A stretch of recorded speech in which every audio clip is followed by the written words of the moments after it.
Halo everyone, ketemu lagi dengan saya di sini. Hari ini kita akan lanjut pada materi kita yang selanjutnya dengan topik yang baru. Tapi seperti biasa ya, kita mau review dulu materi yang telah kita pelajari. Karena memahami materi-materi yang sebelumnya akan membuat kita lebih gampang memahami materi kita yang baru hari ini. Nah, kalau kita kembali ke buku catatan kita yang sebelumnya, kita sudah belajar tentang word class, kita juga sudah belajar tentang yang namanya simple sentence, ya kan? Dan kita belajar tentang compound sentence. Nah, itulah yang mau kita review sedikit sebelum kita masuk kepada materi kita yang baru hari ini. Nah, untuk word class itu tidak perlu kita kita ingat atau tidak perlu kita ulang-ulang lagi, sudah dilimpahkan tanggung jawab untuk memperbanyak word class demi melancarkan kita memahami satu kalimat itu tergolong kepada word class yang mana. Kemudian satu word class dijelaskan oleh word class yang lainnya. Seperti contohnya word class noun dijelaskan oleh adjective. Kemudian posisi di masing-masing kalimat terhadap word class itu di mana? Kalau noun sebagai subjek, lalu verb, kalau adjective menjelaskan noun, kalau verb itu dijelaskan oleh adverb. Nah, untuk memahaminya lebih detail lagi, sudah diberikan tanggung jawab untuk mengupgrade pengetahuannya ke level itu. Dengan bagaimana caranya? Tentu dengan banyak membaca akan membuat kita menambah jenis kosakata dan termasuk word class-nya juga. Dengan mendengarkan maka muncullah kata-kata baru barangkali yang belum pernah kita dengar, kemudian dia membawa suffix mungkin, dan kita mengetahui kata tersebut tergolong ke dalam word class yang mana. Nah, word class itu kan pembentuk kalimat, itu yang kita tekankan dari awal. Kita kemarin itu masuk kepada kalimat yang pertama yang dibentuk oleh word class itu, yaitu simple sentence. Nah, pada simple sentence itu ada 3 hal yang empat skill yang wajib kita ketahui. Yang pertama, si kalimat simple sentence itu wajib memiliki subjek, dan si kalimat simple sentence itu wajib memiliki verb. Paling tidak dia memiliki satu subjek dan memiliki satu verb, atau mungkin lebih dari 2 subjeknya, atau mungkin lebih dari 2 verbnya, dengan syarat ada yang menghubungkan antara si subjek yang satu dengan subjek yang lainnya, atau verb yang satu dengan verb yang lainnya. Dengan kemungkinan yang bervariasi itu, maka terbentuklah simple sentence. Yang kita tekankan adalah paling tidak simple sentence itu memiliki satu subjek dan satu verb. Nah, itu skill pertama, skill dasarnya. Kemudian juga kita mempelajari bahwa si subjek itu nggak akan segampang itu ditunjukkan pada soal TOEFL test, karena ada yang akan membuat kita ragu menentukan mana subjek yang sebenarnya dari kalimat yang tersedia. Begitu juga dengan verb. Verb tidak akan segampang itu ditemukan pada soal yang telah dibentuk oleh para ahlinya itu, karena ada yang membuat kita ragu mencari yang mana verb pada kalimat simple sentence itu. Masih ingat ya bahwa yang membuat ragu kita mencari yang mana subjeknya itu namanya adalah object of preposition. Yes, object of preposition. Kemudian, nggak itu aja yang wajib kita ketahui. Bentuk dari object of preposition itu apa? Bentuknya adalah ada preposition ditambah dengan noun. Jika memiliki bentuk yang seperti ini, gugurlah kemungkinan dia menjadi subjek dalam sebuah kalimat. Makanya sering kita latihkan bahwa jika menemui object of preposition ini dalam bentuk preposition ditambahkan noun, diabaikan saja dalam kalimat sehingga mempersingkat ruang baca kita. object of preposition tidak bisa menjadi subjek dalam sebuah kalimat, tapi object of preposition tentu bisa menjadi objek dalam sebuah kalimat. Tapi tetap kita abaikan saja karena ini mempersingkat ruang baca kita sehingga kita gampang menemukan mana subjeknya dan mana verbnya. Ya. Lalu selanjutnya selain object of preposition yang membuat kita ragu mencari yang mana subjeknya, juga ada yang namanya appositive. Appositive ini masih membuat kita ragu mencari yang mana subjek dalam kalimat itu, karena sebenarnya appositive itu sama dengan si subjek dalam kalimat ini, namun karena keberadaannya dengan dua pola, yang pertama di depan koma, jika bentuk dari appositive itu yang di depan koma ini adalah noun atau noun phrase, maka tidak bisa menjadi subjek dalam sebuah kalimat. Tentu subjeknya yang setelah koma atau yang setelah noun atau noun phrase yang berada di depan koma. Ya, kemudian appositive itu dalam bentuk yang kedua di antara dua koma. Yang di antara dua koma itu jika apositifnya, ingat yang dalam koma itu apositif jika bentuknya noun atau noun phrase ya. Nah, tidak bisa menjadi subjek dalam kalimat juga. Yang bentuk pola seperti ini menjauhkan subjek dengan verb. Yang subjek sebenarnya adalah yang berada di depan koma dan verbnya berada di belakang koma. Yang di antara dua koma jika bentuknya noun atau noun phrase tidak bisa menjadi subjek dalam sebuah kalimat. Oke? Ingat ya. Mungkin yang di antara yang koma ini kan penentu. Saya bilang kemarin koma penentu. Jika yang di depan koma atau di antara dua koma itu adalah noun preposition ditambah noun, object of preposition namanya. Jika yang di depan koma itu atau di tengah koma itu di antara dua koma itu dalam bentuk noun atau noun phrase, itu appositif namanya. Jadi koma dengan apa sih yang berada di depan atau di antara dua koma itu menentukan. Ya, satu bentuknya preposition ditambahkan noun, object of preposition. Satu bentuknya bisa bentuknya noun atau noun phrase jika berada di antara dua koma atau di depan koma, maka itu namanya adalah appositive.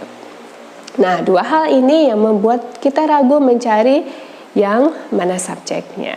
Ada lagi hal yang membuat kita ragu mencari yang mana verb dalam kalimat itu. Masih ingatkah yang namanya present participle dan past participle? Nah, ini kan sama-sama dua ya, present participle dan past participle. Yang satu bentuknya verb ing, yang satu bentuknya bentuk ketiga. Ingat, bentuk ketiga. Verb ing atau bentuk ketiga tanpa adanya to be, maka itu adalah adjective, bukan verb. Jika hanya dalam bentuk verb ing saja atau bentuk verb 3 saja, tidak bisa menjadi verb dalam sebuah kalimat. Nah, kapan dia menjadi verb? Jika verb ing atau verb ketiga itu ditambahkan dengan to be atau kata bantu, maka baru bisa menjadi verb dia dalam sebuah kalimat.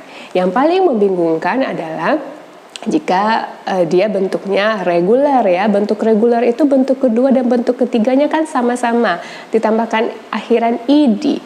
Nah, kenapa saya bisa tahu dia bentuk ketiga atau dia mungkin bentuk kedua? Lihat subjeknya. Kalau subjek melakukan aktivitas itu, maka itu adalah bentuk yang kedua. Jika tidak mungkin atau tidak logis subjek yang mengerjakannya, tapi di pikiran kita bahwa si subjek ini dikenai pekerjaan, maka itu adalah bentuk yang ketiga. Ini bisa diketahui dengan banyaknya berlatih, bisa dengan cara membaca atau dengan cara mendengarkan yang berbau dengan bahasa Inggris. Oke?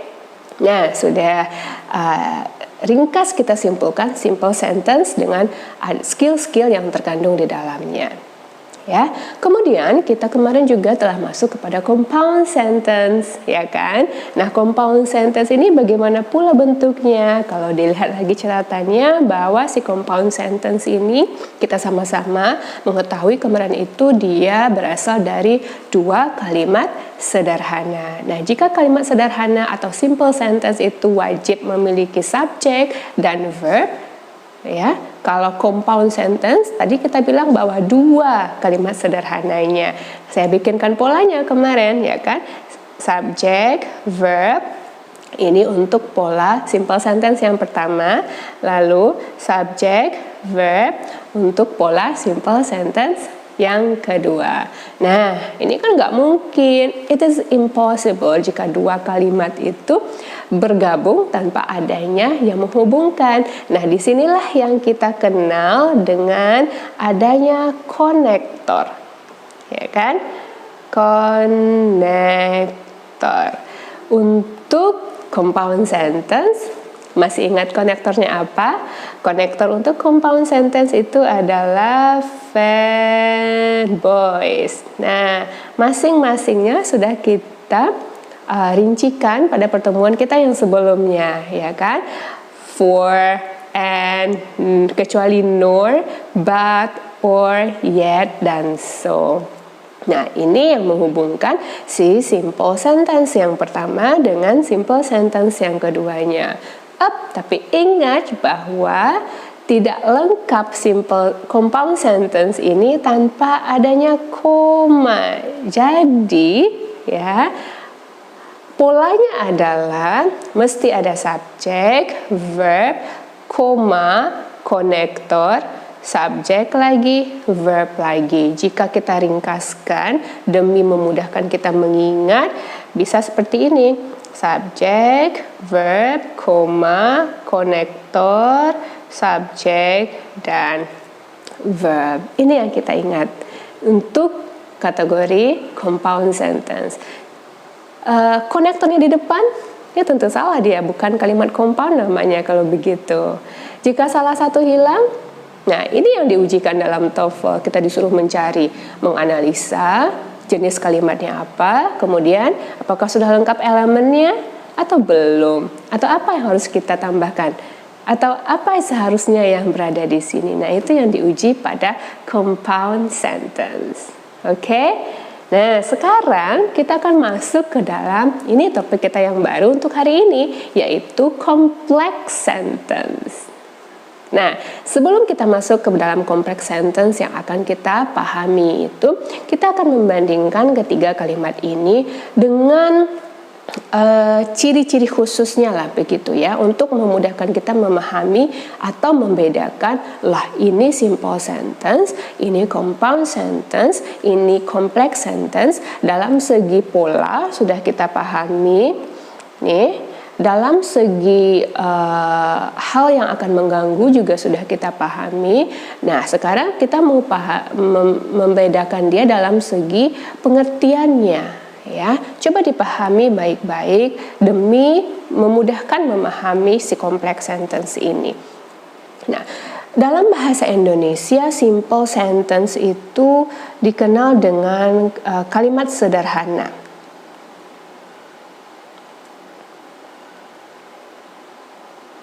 Kalimat sederhana. Kita bandingkan compound sentence dan complex sentence, ya. Kalau compound sentence dalam bahasa Indonesia itu kita kenal dengan kalimat setara.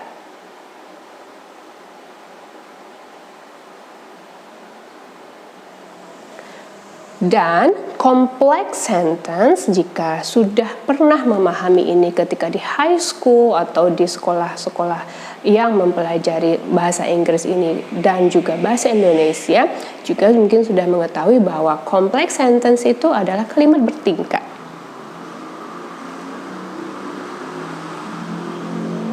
Nah, ini adalah beda dari tiga jenis kalimat ini. Simple sentence itu kalimat sederhana, compound sentence itu kalimat setara, complex sentence itu adalah kalimat yang bertingkat. Nah, sekarang dari segi apa sih kalimat sederhana itu maksudnya? Apa sih kalimat compound itu maksudnya? Dan istilah lainnya, apa sih complex sentence itu maksudnya? Dan istilah lainnya.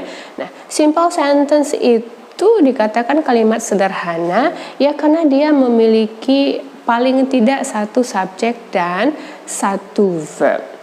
Nah, subjek verb ini sudah dikenal dengan dia kalimat sederhana itu memiliki satu independent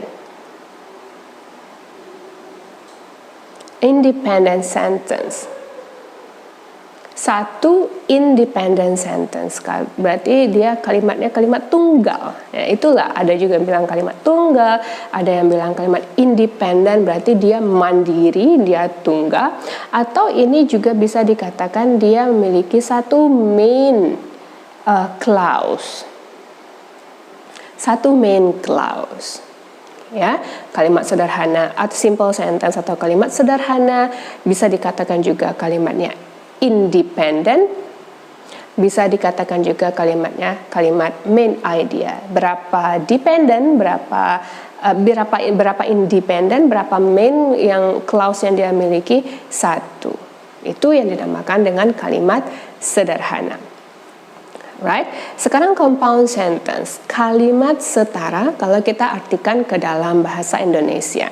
Nah, kalimat setara itu dia memiliki dua independent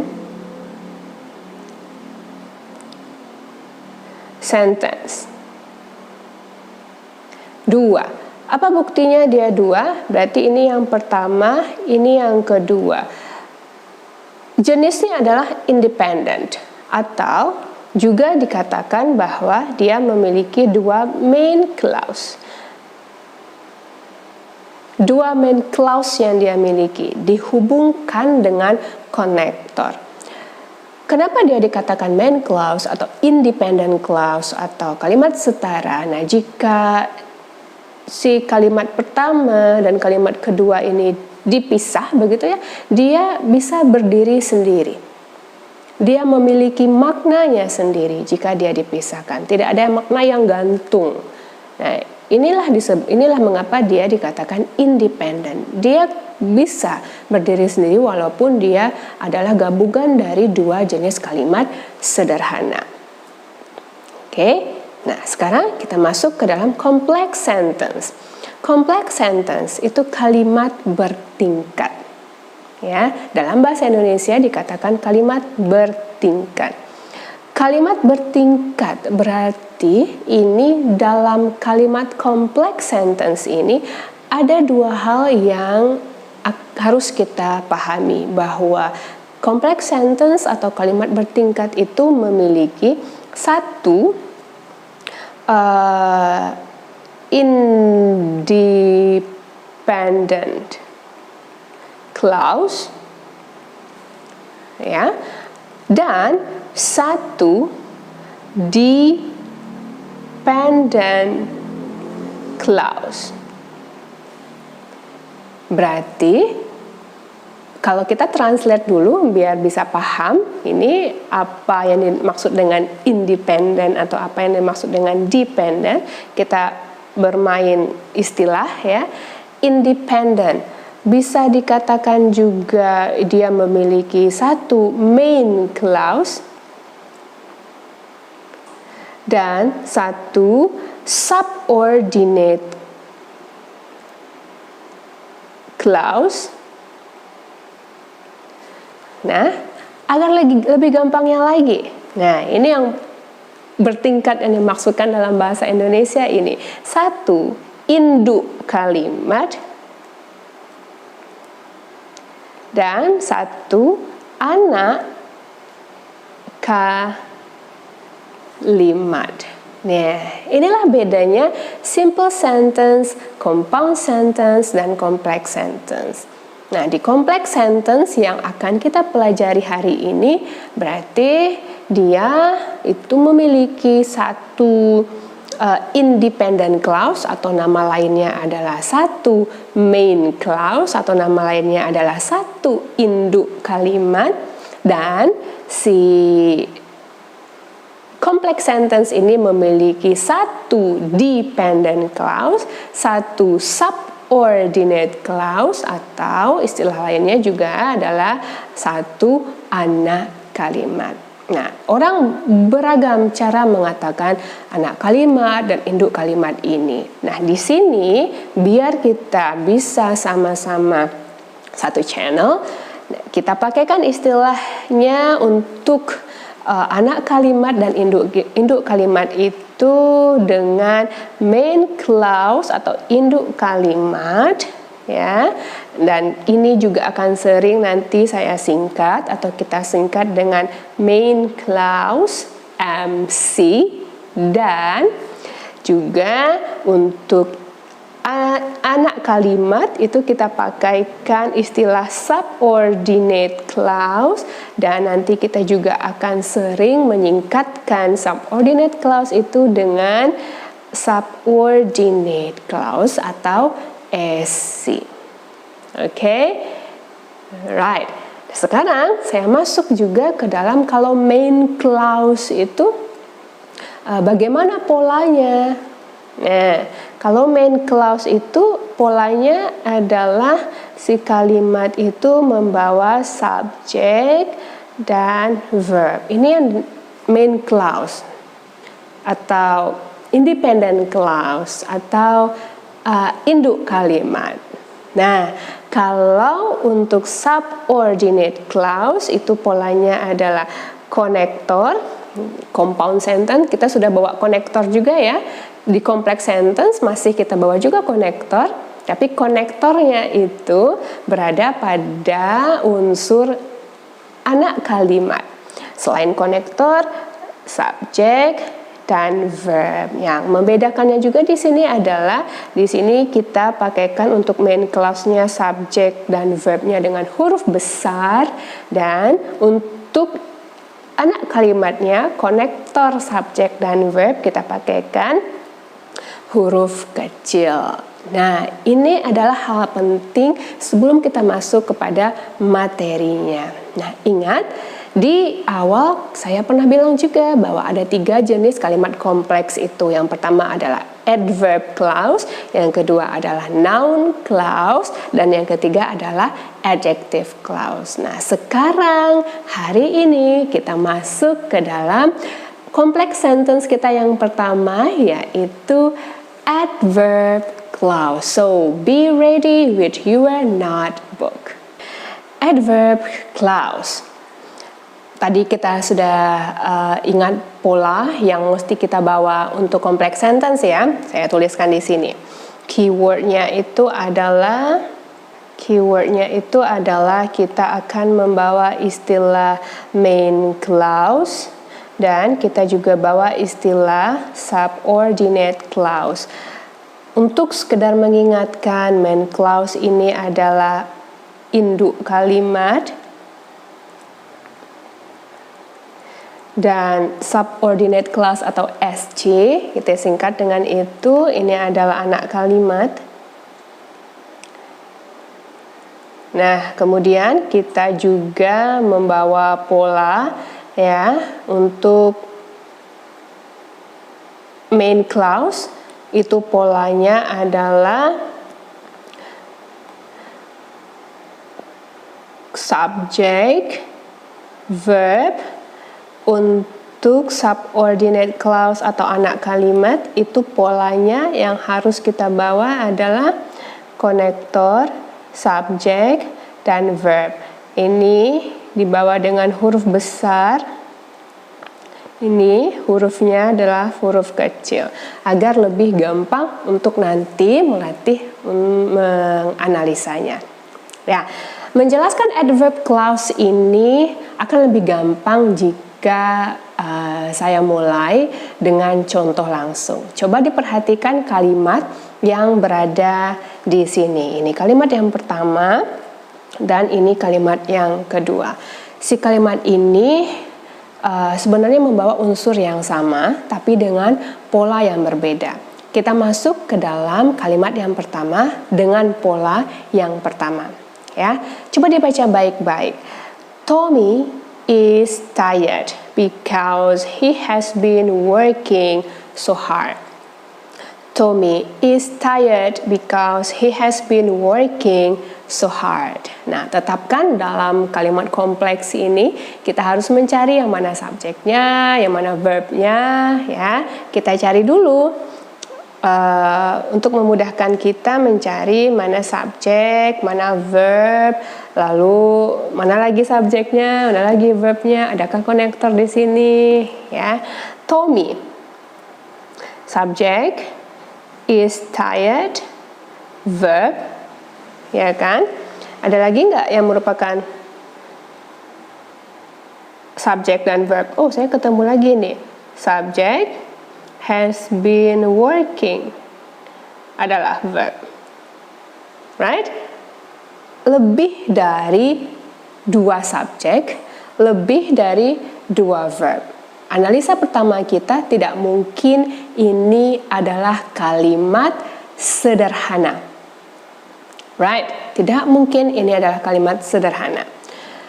Lebih dari 2 subjek lagi, lebih dari 2 verb lagi, atau subjek verb. Tidak mungkin dihubungkan tanpa adanya konektor. Ya kan? Oh, compound sentence kah ini? Di pikiran kita kan tentu begitu. Bisa jadi jika konektornya adalah salah satu dari fanboys dan ada koma. Coba diperhatikan. Ini yang pertama, ini yang kedua. Kalau kita pikir ini adalah kalimat compound, maka si konektornya ada di sini ya. Lalu sini ada koma. Sesuai nggak polanya dengan compound sentence? Tidak. Nah, di sini jika sudah berada pada tahap complex sentence, mesti sudah bisa menerka jika ada nanti sebuah kalimat, apakah ini kategorinya simple sentence, apakah kategorinya compound sentence, atau ini kategorinya adalah complex sentence. Sudah seharusnya bisa melakukan analisa terhadap membedakan jenis-jenis kalimat ini. Nggak mungkin kalimat ini adalah kalimat simple sentence. Barangkali ini compound sentence di pikiran kita ya. Ini yang pertama, ini adalah yang kedua subjek verbnya. Lalu kalau compound, ingat lagi polanya adalah ada koma, ada konektor. Tidak ada hal yang begitu. Berarti ini jenis kalimat yang lain, yaitu kalimat complex sentence. Complex sentence yang mana? Karena adanya because, nah, saya perkenalkan salah satu bentuk dari konektor. Complex sentence, ini adalah konektornya. Because.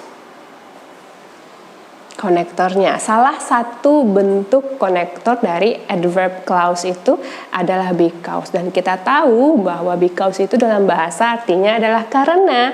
Berarti karena ini unsurnya berarti sebab akibat dong, Miss.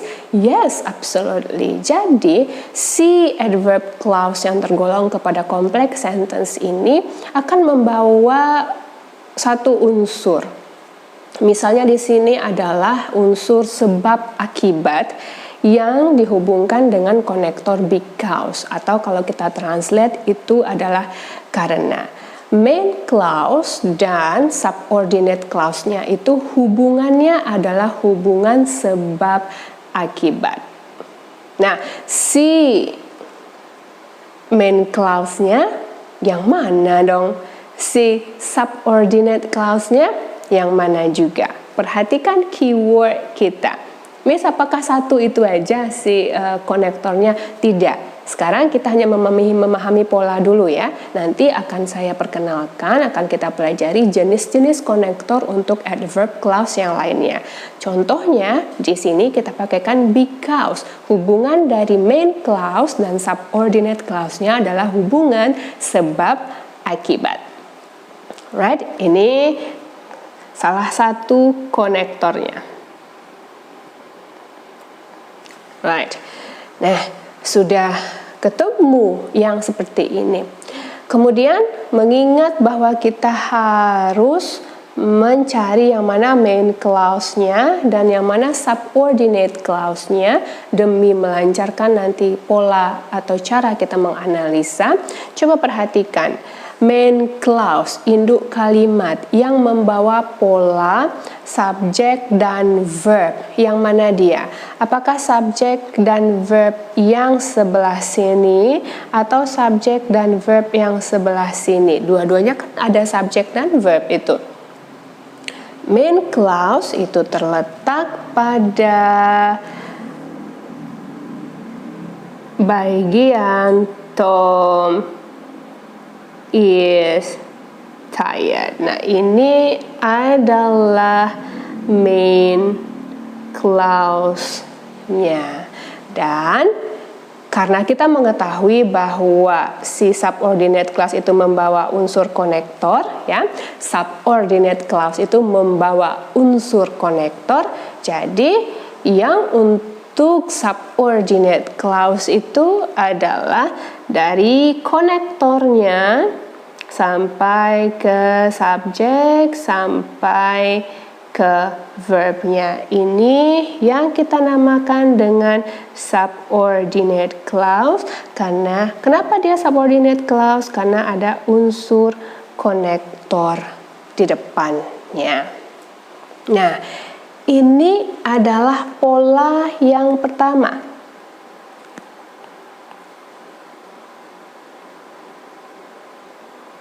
Pola yang pertama. Apa itu maksudnya pola yang pertama? Pola yang pertama itu menunjukkan bahwa main clause terlebih dahulu, lalu disambut dengan subordinate clause. Atau secara rumusnya bisa kita buatkan seperti ini. Main clause itu adalah subjek, verb, lalu konektor, subjek, dan verb.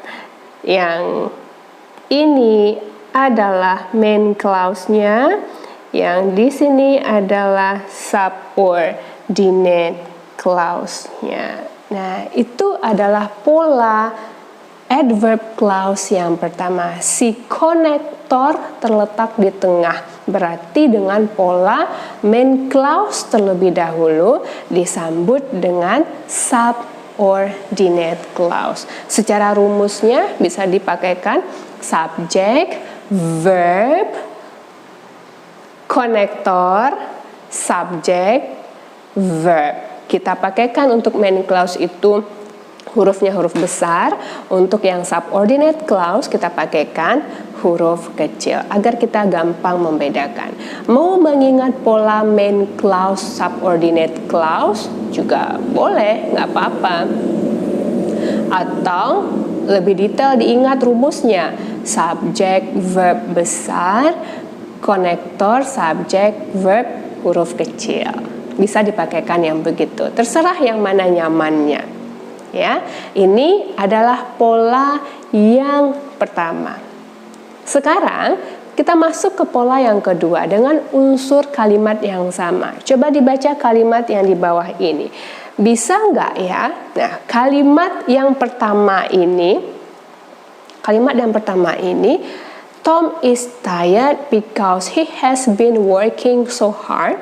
Kita utarakan tanpa merubah maknanya. Maknanya masih sama, tapi caranya dan polanya kita rubah. Bisa nggak kita bilang begini? Because Tommy has been working so hard, he is tired. Bisa ya? Tapi tidak merubah maknanya. Maknanya masih sama, cuman dengan pola yang berbeda. Nah, ini yang dinamakan dengan pola kedua.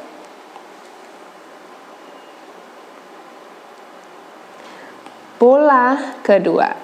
Apa yang membedakan si pola kedua ini dengan pola yang pertama? Letak konektornya. Jika pola yang pertama letak konektornya itu di tengah, nih, di tengah si konektornya. Pola yang kedua, letak konektornya itu berada di depan. Jika si konektor berada di depan, Berarti kalau kita disuruh pilih main clause kah itu yang di depan atau subordinate clause kah yang di depan? Subordinate clause berada di depan. Kenapa? Because itu adalah konektor, ya, konektor yang membawa konektor, yaitu ingat lagi keyword kita yang membawa konektor itu adalah subordinate clause. Ini berarti yang merupakan subordinate clause-nya. Tommy, subject, has been working adalah verb. Nah, ini semua kategorinya adalah si subordinate clause. Subordinate clause-nya yang berada di depan. Lalu baru diikuti oleh si main clause-nya. Yang mana main clause-nya? He. Dipakaikan huruf besar agar gampang nanti menganalisa. Ini adalah verb, kita pakaikan juga huruf besar agar gampang kita analisanya. Ini adalah main clause-nya untuk kalimat ini. Main clause-nya. Jadi dengan posisi subordinate clause terlebih dahulu, lalu main clause terlebih dahulu. Kenapa yang di depan ini subordinate clause? Ingat lagi baik-baik karena dia membawa konektor di depannya. Nah, ini pola yang kedua. Ada lagi ciri khusus untuk pola yang kedua ini. Jika si konektornya berada di depan atau pola yang kedua atau subordinate clause terlebih dahulu baru diikuti oleh main clause, maka mesti ada yang namanya koma. Tanda koma yang menghubungkan antara subordinate clause itu dan juga main clause-nya. Nah, ini yang dimaksudkan dengan pola yang kedua. Jika kita mau rumuskan, berarti konektor, subjek, verb, koma, subjek dan verb, di mana di sini subordinate clause-nya terlebih dahulu, lalu baru main clause-nya diikuti dengan koma. Nah, ini adalah pola untuk adverb clause. Ada dua polanya. Pola yang pertama yaitu main clause terlebih dahulu, main clause, lalu diikuti oleh subordinate clause, yang mana keberadaan konektor itu berada pada si subordinate clause. Kemudian pola yang kedua itu adalah si subordinate clause terlebih dahulu, lalu diikuti oleh main clause. Jangan lupa koma. Dan selalu ingat bahwa konektor itu berada pada subordinate clause. Nah, ini yang harus dimantapkan. Ya, karena kita akan setelah ini mengetahui jenis konektor yang lain, kita baru satu konektor yaitu because. Nah, dengan memahami pola, insya Allah konektor mah nanti menyusul aja karena kebanyakan sudah tahu sih saya rasa konektor-konektor yang akan dipakaikan untuk adverb clause ini. Nah, ini silakan dipahami baik-baik, dicatat dengan rapi. Ketika latihan nanti insya Allah bisa menyelesaikannya dengan baik. Nah, pola sudah mulai bisa dipahami. Sekarang kita masuk ke dalam konektor-konektor untuk penanda bahwa kalimat yang sedang kita hadapi dalam tes itu adalah kalimat adverb clause. Ya, tadi sudah kita berikan satu jenis konektor. Konektornya adalah because. Oke. Nah, ini selalu saya bawa ya. Pola ini selalu saya bawa. Selalu harus kita ingat bahwa pola jenis kalimat itu berbeda. Simple sentence bagaimana? Compound sentence bagaimana? Complex sentence untuk adverb clause ini bagaimana? Coba perhatikan deh. Koma pada compound berbeda ya dengan koma pada adverb clause. Kalau koma pada compound sentence itu komanya menghubungkan main clause dengan main clause, koma konektor. Kalau pada adverb clause bukan koma konektor tapi koma main clause ya, diperhatikan. Karena mengetahui jenis kalimat itu atau jenis kalimat yang kita baca itu masuk ke kategori yang mana, itu akan mengarahkan kita ke jalan yang tepat. Nah, makanya bisa memahami dengan baik keberadaan koma penting yang akan membuat kita dengan gampang membedakan, oh ini simple sentence nih, ini adalah compound sentence nih, dan ini adalah complex sentence yang masuk ke dalam kategori adverb clause ini. Karena konektornya ini, karena konektornya adalah ini, karena yang berada di koma itu adalah ini. Nah, sudah harus bisa perlahan tapi pasti. Ingatkan kembali bahwa pola 1 itu adalah main clause terlebih dahulu disambut dengan subordinate clause yang membawa konektor. Pola yang kedua, subordinate clause terlebih dahulu yang membawa konektor. Jangan lupa koma, lalu baru disambut dengan main clause-nya. Sekarang kita fokus kepada konektor. Konektor. Tadi because. Sekarang nih, sudah ada banyak jenis konektor yang mungkin muncul untuk penanda atau unsur yang menggabungkan main clause dengan subordinate clause itu hubungannya apa? Nah, hubungan antara main clause dan subordinate clause itu baik di dalam pola 1 atau dalam pola yang kedua itu bervariasi. Bisa saja hubungan antara main clause dan subordinate clause itu adalah hubungan time, hubungan waktu. Beberapa di antaranya itu adalah after. Kan sering kita pakaikan bahkan dalam kalimat yang kita buat atau kalimat yang kita baca atau kalimat yang kita dengar. She will come after. She will come after you invite her. Nah, I will go before you go. Ya, kebanyakan yang begitu. Since ada after.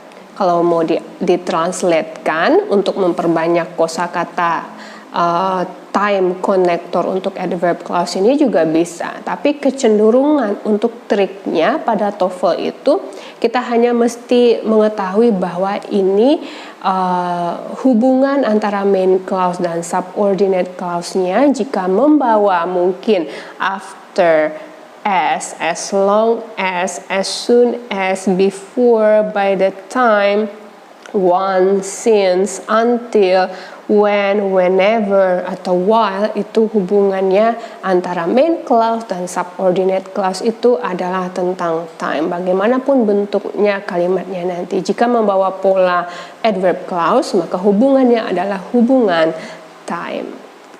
Ya, yang paling banyak itu ya yang biasa kita dengar ada after, since, before, once, whenever, wherever, while, itu sering sekali. Nah, mungkin ada beberapa yang baru, tapi kan kita nggak bisa menebak yang keluar pada saat tes itu apa, ya. Lalu jenis hubungan antara main clause dan subordinate clause yang lain itu adalah hubungan cause. Hubungan cause, hubungan sebab akibat. Main clause-nya, hubungan dari main clause dan subordinate clause itu adalah hubungan sebab akibat. Seperti contoh kita tadi, ada because di sana berarti itu adalah cause atau cause and effect, itu sama saja. Nah, saya yakin kita sama-sama sudah sering mendengar because, as, in as much as, now that, and since. Ya, yang paling sering itu ya memang because, ya mungkin yang lainnya adalah baru. Yang butuh kita lakukan adalah kita mesti akrab nih dengan konektor-konektornya yang akan dibawa barangkali oleh kalimat adverb clause pada soal yang kita baca. Kemudian selain itu mungkin hubungan antara main clause dan subordinate clause itu adalah hubungan condition, yang diantaranya itu adalah if. Kalau kita pelajari ini kalimat kondisional ya kan, ada if, yang paling sering itu unless sama whether sama if. Sering sekali hubungan sebab, hubungan condition, pengandaian. Jika main clause-nya begini, maka subordinate clause-nya begini, ya. Lalu hubungan antara main clause dan subordinate clause itu bisa hubungannya adalah contrast. Nah, ini yang paling a lot of in the task. Although, ya, although, even though, though, while, and whereas. Nah, hubungan apa ini? Hubungan kontras. Lalu ada lagi hubungannya adalah manner. Apa saja isinya? As atau in that. Kemudian ada lagi hubungannya place, yaitu bisa saja mungkin where atau whenever. Nah, mungkin dilihat kan ada beberapa masuk ke dalam lebih dari satu hubungan. Ya, ini tergantung jenis kalimatnya saja nanti. Ya, yang kita lihat itu jenis kalimatnya mungkin. Coba dilihat where, whenever kan ada dua nih, 1 dan 2. Nah, ini jenis kalimatnya yang terbentuk itu, yang dibentuk oleh ahlinya itu apa? Mungkin hasilnya merupakan hubungan time, mungkin hasilnya merupakan hubungan place. Nah, kita nggak akan mengkonstruk kalimat itu, kita hanya butuh berapa unsur yang menghubungkan main clause dan subordinate clause. Barangkali unsurnya itu adalah unsur time, hubungan cause, condition, contrast, manner, atau place. Nah, jika dia pola yang pertama, maka si konektornya dengan semua unsur ini letaknya di tengah yang menghubungkan main clause dan subordinate clause. Dan jika si konektor atau unsur ini masuk kepada pola yang kedua, maka kecenderungan kita melihat si konektor ini berada di depan yang menghubungkan subordinate clause dan main clause. Nah, jadi ini kalau bisa di print out atau di luar, di online juga banyak, di internet hubungan konektor untuk adverb clause itu banyak sekali. Nah, ini hanya beberapa yang intensitas kemunculannya itu tinggi dalam soal TOEFL test. So, ini dicatat baik-baik, di print, tempel di bukunya. Nah, ini yang akan membantu kita nanti. Kadang-kadang kan kita lupa, ini masuk konektor nggak ya? Nah, kita lihat lagi catatannya. Baru kita bisa menentukan apa yang hilang dari unsur-unsur untuk membentuk adverb clause itu.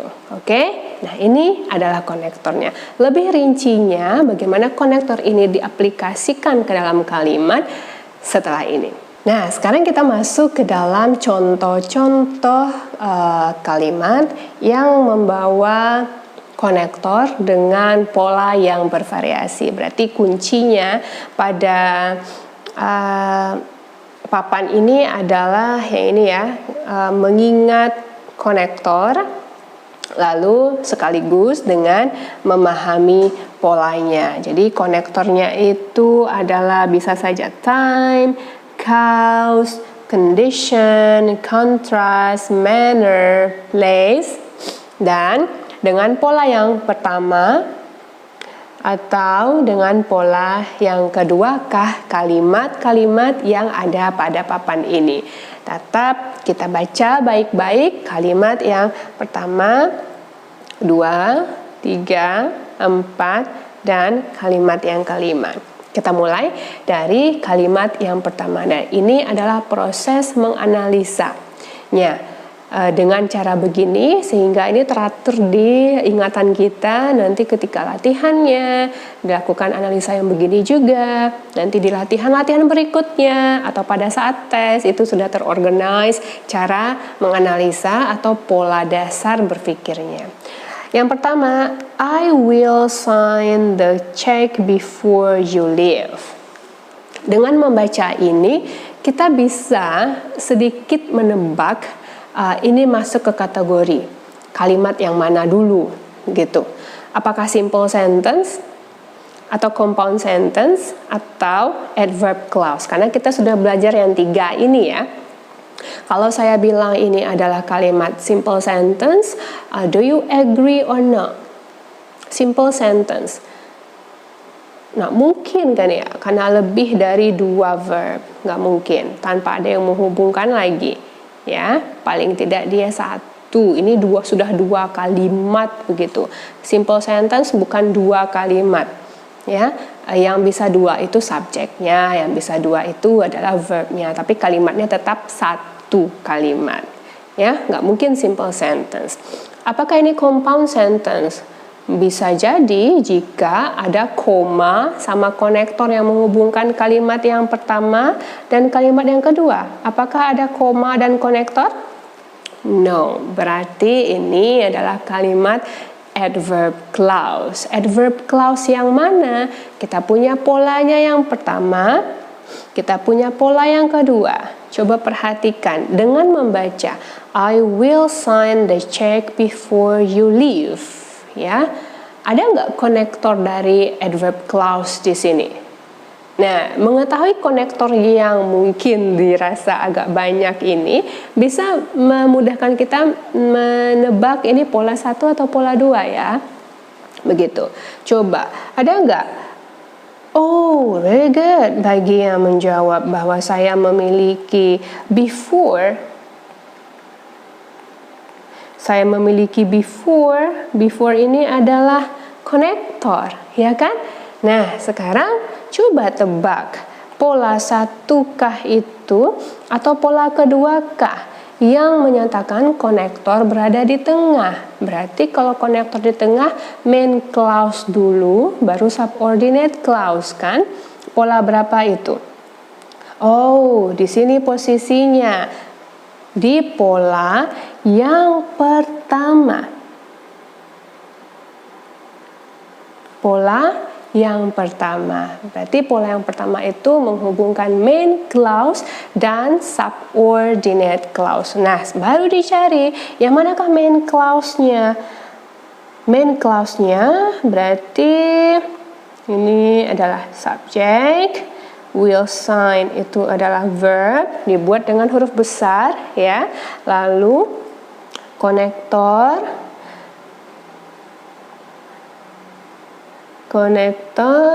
subjek dan verb.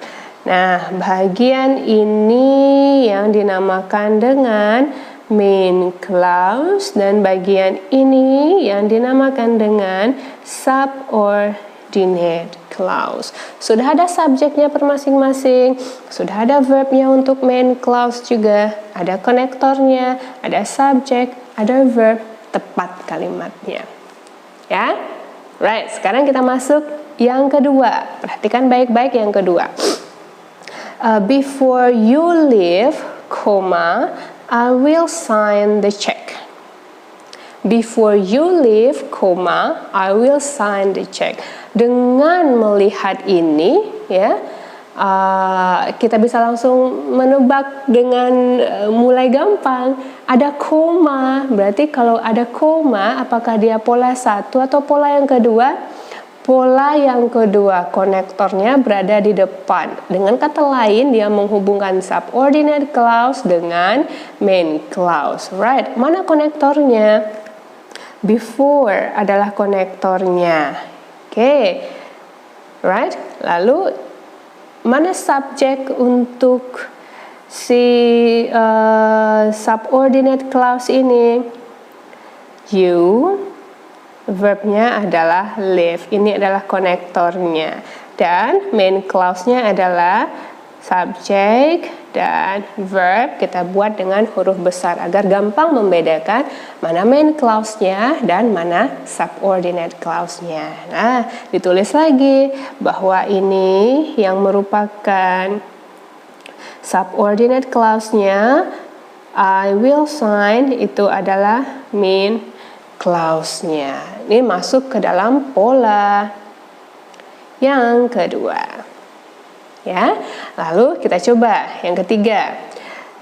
Teresa went inside because it was raining. Teresa went inside because it was raining. Nah, saya rasa sudah mulai gampang juga bahwa di sini coba dilihat ada because, ya. Because adalah konektor dan ini dia berada di tengah, berarti menghubungkan main clause dan subordinate clause.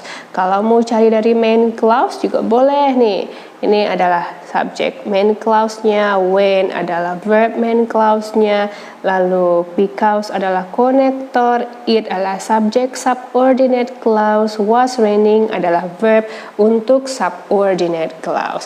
Bisa juga dibikin biar lebih percaya diri gitu. Oh, I got it. Saya bisa melakukannya. Ini adalah main clause, lalu yang ini adalah subordinate clause. Ini masuk ke dalam pola yang pertama. Ya. Kalau bisa, ini enak sekali mengerjakannya. When you got it and you feel happy. Kalau dikasih 10 pun mau kita mengerjakannya, latihan. Kalau kita memahami, kalau tidak, ulang lagi materi itu. Yang paling penting itu konsepnya kita sudah tangkap. Nanti yang lain itu mengalir saja. Selanjutnya, Bob went to school even though he felt sick. Right? Bob went to school even though he felt sick. Membaca dengan baik dan benar dengan sepenuh hati adalah kunci. Karena saya melakukan itu dan saya harap semua melakukan itu juga. Even though adalah kunci bagi saya karena ini adalah salah satu konektor untuk adverb clause dan dia berada di tengah. Berarti ini menghubungkan main clause dan subordinate clause. Jadi saya mau cari subjek dan verb untuk main clause saya dulu.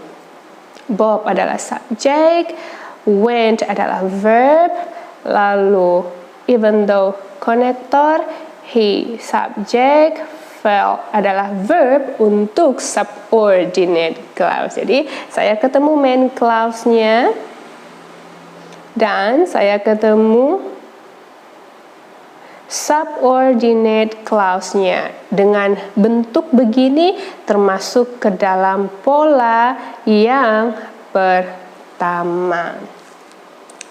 Right? Now, next example. Let's read. Even though Bob felt sick, he went to school. Oh, I got it. Even though-nya berada pada awal, ya, lalu saya juga dipermudah dengan adanya koma, berarti ini masuk ke dalam pola yang kedua. Yeay. Pola yang kedua. Subordinate clause-nya, main clause-nya menyusul tapi dihubungi dengan koma. Right? Coba saya cari deh mana si subjek dan verb untuk si subordinate clause-nya. Ini adalah konektornya, Bob adalah subjek, felt sick adalah verbnya. Dibikin dengan huruf kecil penanda bahwa itu adalah subordinate clause. Kemudian verb dan subjek dan verb untuk main clause-nya. Subjek dan ini adalah verb untuk main clause-nya. Jadi saya ketemu si subordinate clause-nya berada di depan karena dia pola yang kedua dan main clause-nya berada di belakang dan dihubungkan dengan koma. Sudah ada semua unsurnya. Ada konektor, baik dia pola 1 atau pola 2 ya, ada konektor, ada subjek, ada main clause-nya dengan subjek dan verb, baik dia pola 1 atau pola 2. Sudah tepat kalimatnya menjadi kalimat adverb clause yang benar. Nah, sekarang coba perhatikan, ada before. Before, agar kita akrab, before ini masuk kategori apa nih? Before time. Kalau before, yang kedua juga before ya. Time. Kalau because masuk ke dalam cause.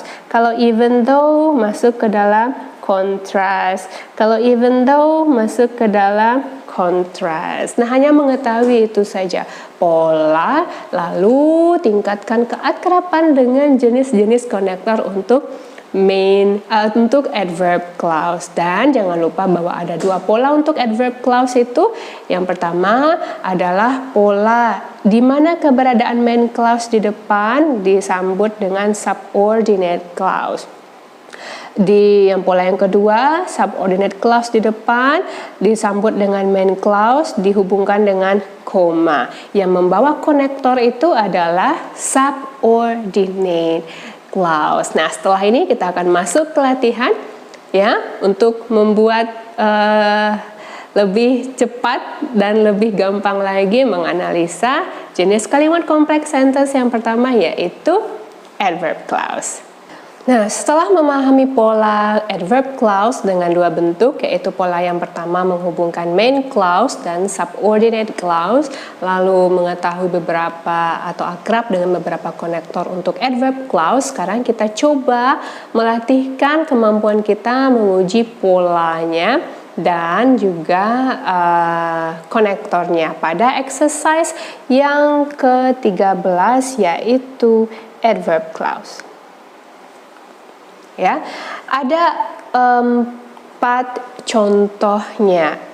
Example 1, example 2, example 3, and 4. Bagaimana kita melakukan prosesnya dan unsur-unsur apa sajakah yang mesti ada. Sebenarnya kan kalau unsur-unsur itu hanya perpanjangan dari simple sentence saja. Karena kita di sini di adverb clause membutuhkan main clause dan subordinate clause. Unsurnya kan sama juga, main clause itu unsurnya adalah subject, berarti ada subject, ada verb. Unsur subordinate clause itu ada apa? Ada konektor, ada subject, ada verb. Nah, kita memastikan itu dengan pola 1-kah atau pola 2-kah, dan dengan memiliki ketepatan unsur. Hilang salah satu maka incorrect, lengkap semuanya maka correct. Maka kita lihatlah bagaimana prosesnya pada 4 contoh exercise yang ada pada box ini. Dibaca baik-baik. Example number 1. Since the bank closes in less than an hour, the deposits need to be tallied immediately. Membaca dengan baik, dengan tepat, jangan yang terburu-buru adalah kunci. Sehingga nanti dengan gampang, ini pola 1, ini pola 2. Akan terasa nikmat melakukannya. Latihan ini. Since the bank closes in the less than 1 hour, the deposit need to be tailed immediately. Since, right, ada since. Ini adalah konektor, ya. Ini adalah konektor. Berarti, ini dengan pola subordinate clause terlebih dahulu, lalu disambut dengan main clause, right? Kalau subordinate clause dulu berarti dia konektor, sudah ada subjek dan verb. Nah, ini yang dinamakan subordinate clause. Unsurnya sudah ada konektor, sudah ada subjek, sudah ada verb. Subordinate-nya lengkap nih.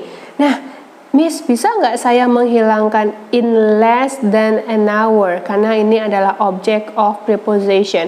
Bisa. kan ruang baca kita jadi sedikit gitu ya. Bisa. Ini memang harus dihilangkan bagi yang masih mencoba berusaha dengan baik meningkatkan kemampuan, ya diabaikan saja. Masih kita pakaikan ilmu kita pada simple sentence itu. Object of preposition diabaikan saja karena ini hanya memperluas ruang baca kita. Kita butuh mempersingkatnya sehingga gampang menentukan mana kalau di adverb clause ini mana subordinate clause-nya, mana main clause-nya, mana subject dan verb untuk subordinate clause-nya, mana subject dan verb untuk main clause-nya. Right, kemudian kita cari mana subjek dan verb. Berarti ini komanya sudah ya. Koma, the deposit adalah subjek, need adalah verbnya. Ini yang dinamakan dengan main clause-nya. Sudah ada subjeknya, komanya sudah ada ya. Sudah, koma masuk ke dalam kategori. Komanya masuk ke dalam kategori, subjeknya sudah ada, verbnya sudah ada. Jadi semua unsurnya lengkap dengan pola yang keberapa itu? Subordinate clause dan main clause. Pola yang pertama. Pola yang kedua ya. Pola yang kedua. Sudah lengkap berarti correct. Ya. Nah, coba dilihat yang kedua. Their backgrounds are thoroughly investigated before are admitted to the organization. Oh, saya baca lagi deh. Their backgrounds are thoroughly investigated before are admitted to the organization. Oh, right. Dengan akrab dengan konektor, ini akan terasa gampang. Karena saya sudah mulai akrab dengan konektor adverb clause itu, before adalah penandanya. Really good. Before berada di tengah, berarti polanya adalah main clause lalu subordinate clause. Main clause dan subordinate clause. Really good. Berarti main clause di depan nih. Their background subject are truly investigated, verb. Kemudian ini adalah konektor ya. Setelah konektor kan subjek dan verb ya. Langsung disambut dengan are admitted yang merupakan verb. Yang tidak ada di sini adalah subjek untuk si subordinate clause-nya.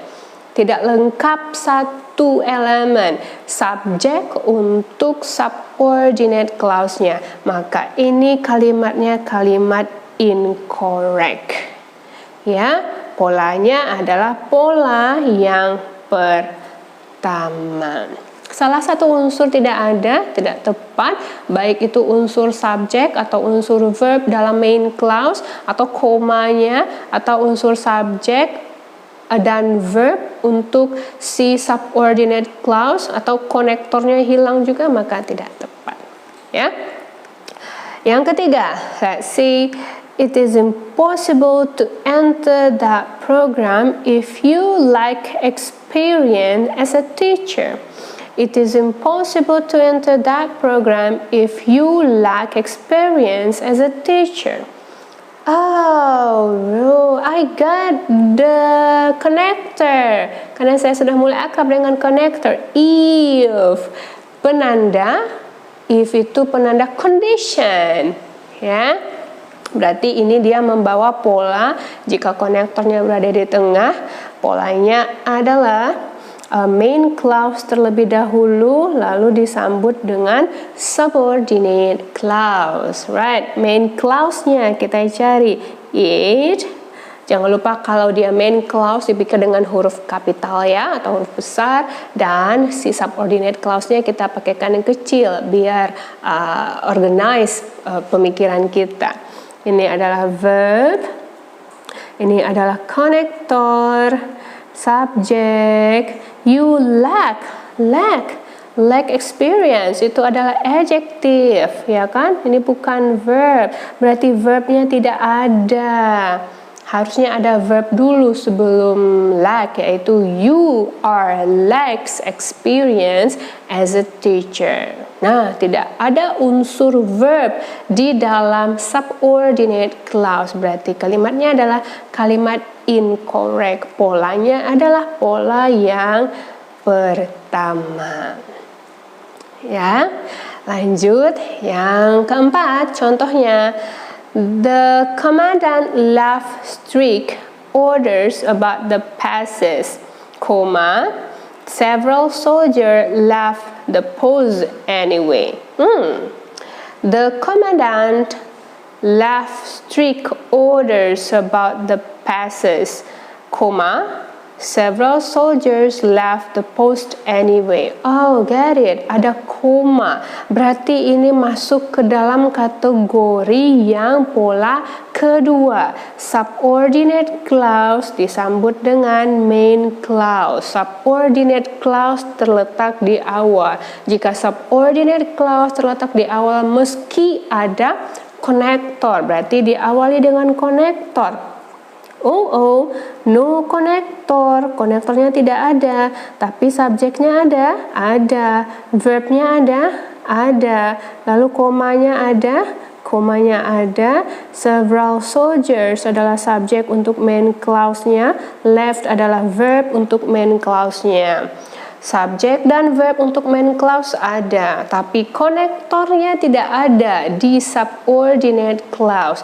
Maka ini adalah pola yang incorrect.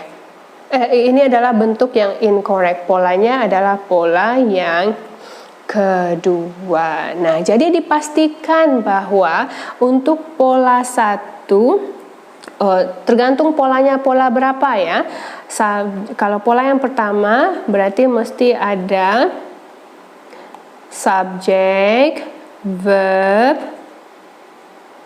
konektor, subjek, verb. Semuanya unsur ini harus ada. Jika itu pola yang kedua, maka konektor, subjek, verb, subjek dan verb. Nah, coba diperhatikan soal number 1 to number 10. Tentukan polanya. Polanya pola keberapa?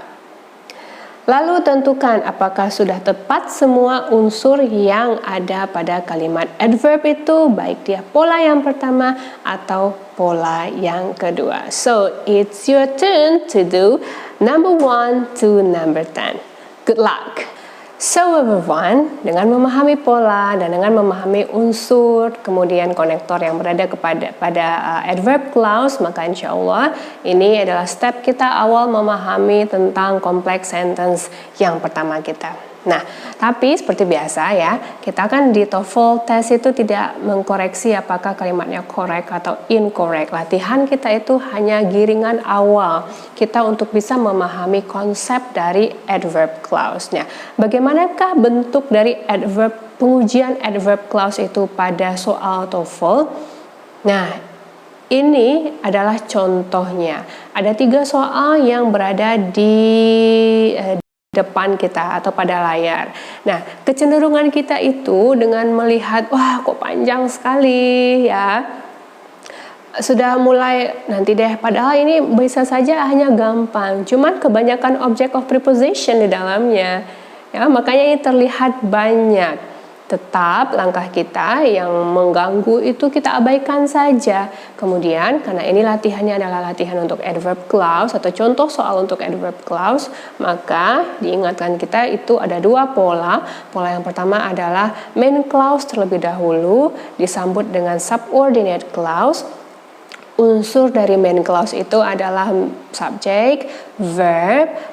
Unsur dari subordinate clause itu adalah konektor, subjek, dan verb kecil. Kemudian untuk pola yang kedua yaitu subordinate clause terlebih dahulu, lalu disambut dengan koma, lalu barulah muncul main clause-nya.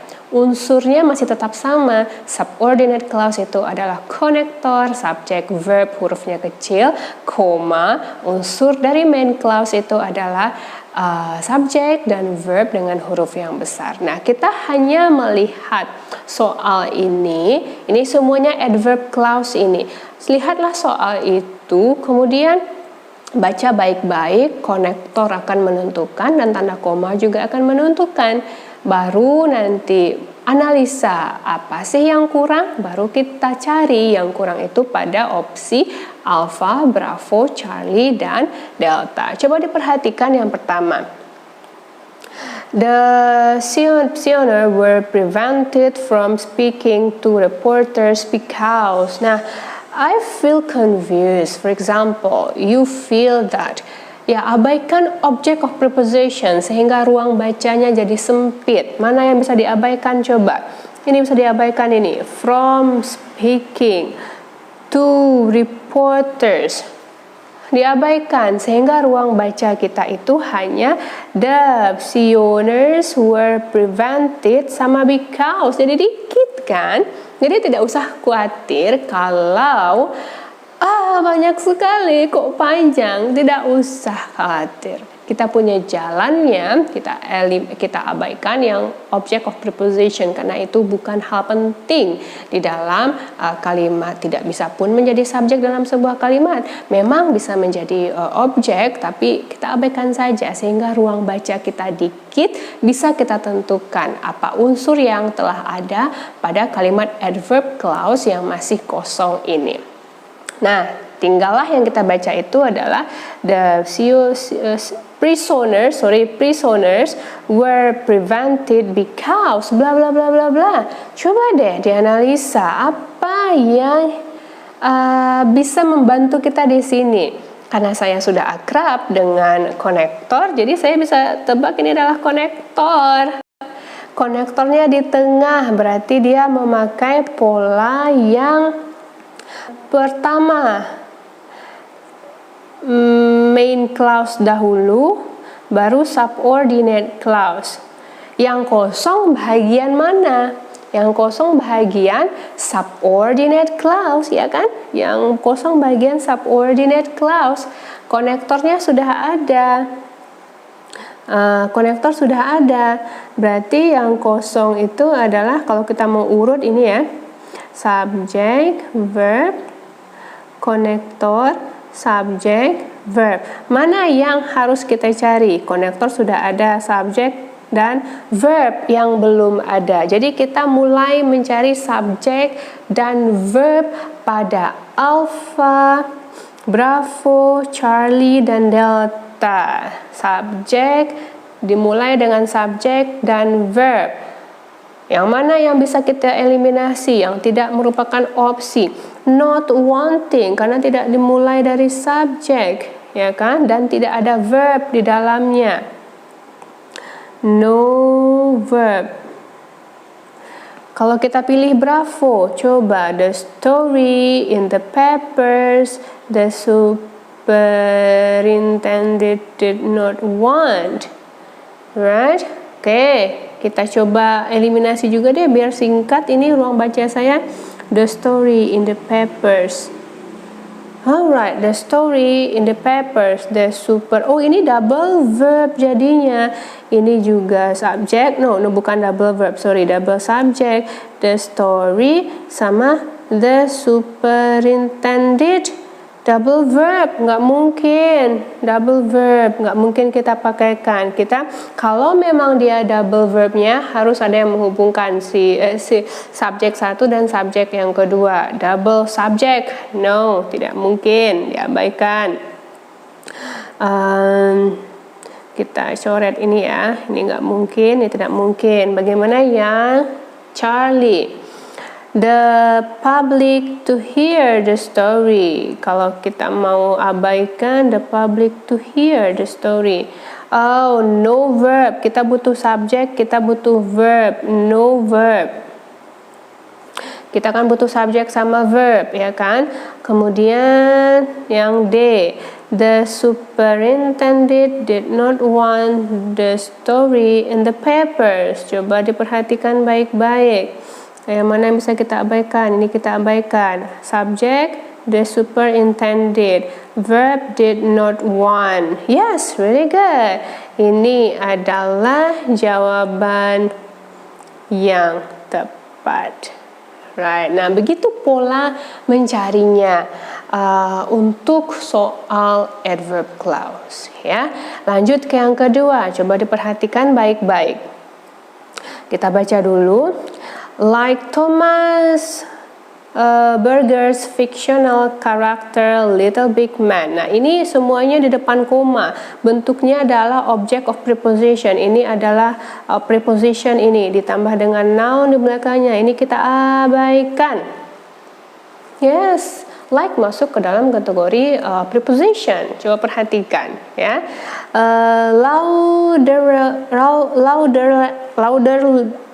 Lauderdale managed to find himself where? Oh right, saya temukan where. Di tengah, berarti ini pola yang pertama. Pola yang pertama berarti main clause, subordinate clause. Oke, subject verb, konektor subject verb. Konektornya sudah ada, yang kosong kan di belakang kan, yang kosong itu setelah konektor, berarti saya butuh subjek, saya butuh verb. Kalau ini saya abaikan deh, of important event took place, ternyata sudah ada verbnya. Took bentuk kedua dari take, sudah ada verbnya, sehingga saya hanya butuh subjek, saya tidak butuh verb.